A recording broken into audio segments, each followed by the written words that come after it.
If you're starting to think about downsizing, not just your house, but your lifestyle, this video is for you. Today, we're talking about the real pros and the real cons, and who downsizing to be closer to family actually works well for, and who it doesn't. I'm recording this while I'm walking through a patio home community here in Indigo Ranch, an area in Stetson Hills in Colorado Springs. I'm not here to sell you on patio homes specifically. This just happens to be a great backdrop because many people who downsize eventually consider places like this as one of several options.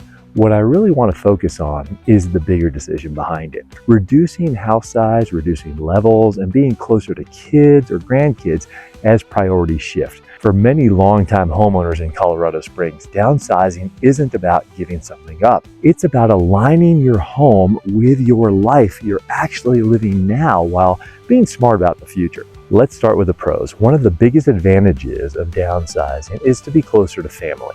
Being closer to adult kids, grandkids, often becomes more important than having extra bedrooms or formal spaces that don't get used anymore. A shorter drive, easier visits, and being more present for everyday moments is a major quality of life upgrade for many people. Another major pro is simplifying the home itself. A lot of homeowners I talk to are living in traditional two-story homes with basements, essentially 3 levels. Downsizing often means moving to a single-level ranch or a ranch with a basement, which reduces stairs, strain, and daily friction. Even if mobility isn't a concern, today many people are planning ahead. The third advantage is lower overall responsibility. A smaller home typically means less maintenance, fewer repairs, and lower ongoing demands. Whether that's fewer rooms to clean, less exterior upkeep, or simply fewer things to manage, downsizing can free up both time and energy. Now, this is usually where people start wondering how this decision would actually work for them, timing-wise, equity-wise, and whether a move like this makes sense financially and emotionally. If this raises questions about your situation, there's a link in the description where you can get clarity to ask us directly.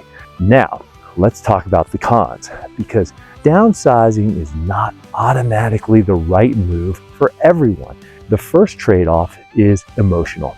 Letting go of a home that you've been in for many years can be harder than people expect. The house often represents decades of memories, milestones, and identity. Even when downsizing makes sense, logically, it can still feel heavy emotionally. The second con is space adjustment. Reducing square foot means being more intentional about what you keep and how you live.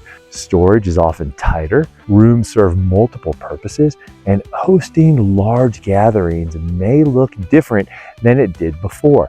The third drawback is flexibility. Some downsizing options, including patio home communities, like the one I'm walking through, comes with HOA rules or shared responsibilities. For some people, that structure feels supportive. For others, it feels restrictive. So who does downsizing tend to work best for? It's usually a great fit for homeowners who have significant equity, ready to reduce house size and levels, and want a home that supports the next phase of life instead of maintaining a lifestyle that no longer fits. If being near family, simplifying daily routines, and planning for long-term comfort matter more than extra space, downsizing can be a strong move. It's also ideal for people who want to stay in Colorado Springs but reposition themselves closer to the people and places they care about most. On the flip side, downsizing may not be the right choice if you're not emotionally ready to leave your current home, still rely heavily on extra space, or feel rushed by outside pressure.